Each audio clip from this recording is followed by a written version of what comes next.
ವಿಶೇಷವಾಗಿ ನರಸಿಂಹನ ಅವತಾರವನ್ನು ವರ್ಣ ಮಾಡುತ್ತಾ ಆ ನರಸಿಂಹ ಅವತಾರ ಮಾಡಿ ಕಂಬದಿಂದ ಹೊರಟು ಬಂದಿರುವ ಘಟನೆಗಳನ್ನು ನಮ್ಮ ಕಣ್ಣು ಮುಂದೆ ತೋರಿಸಿರುವ ದಾಸರು ಆ ನರಸಿಂಹನ ದೇವತೆಗಳೆಲ್ಲ ಜಯ ಜಯವೆಂದು ಘೋಷ ಹಾಕುತ್ತಾ ಆ ಸಿಂಹರೂಪನಾದ ಆ ಶ್ರೀಹರಿಯನ್ನ ವರ್ಣೆಯನ್ನು ಮಾಡಿದ್ದಾರೆ. ಜಯ ಜಯ ಜಯವೆಂದು ಹೂವನ ತಂದು ಹರಿ ಹರಿ ಹರಿ ಎಂದು ಸುರರೆಲ್ಲ ಸುರಿಸೆ. ಜಯ ಜಯ ಜಯವೆಂದು ಹೂವನ ತಂದು ಹರಿ ಹರಿ ಹರಿ ಎಂದು ಸುರರೆಲ್ಲ ಸುರಿಸೆ. ಭಯ ನಿವಾರಣ ಭಯ ನಿವಾರಣ ಭಾಗ್ಯ ಸ್ವರೂಪನೆ. ಭಯ ನಿವಾರಣ ಭಾಗ್ಯ ಸ್ವರೂಪನೆ ಪರಮ ಪುರುಷ ಶ್ರೀ ಪುರಂದರ ವಿಠಲನೆ ಶ್ರೀ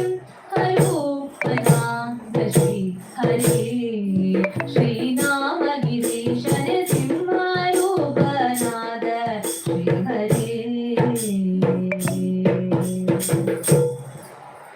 ವಿಶೇಷವಾಗಿ ಭಗವಂತನ ರೂಪಗಳನ್ನು ವರ್ಣನ ಮಾಡಿರುವ ದಾಸರು ಮುಂದೆ ತಾರ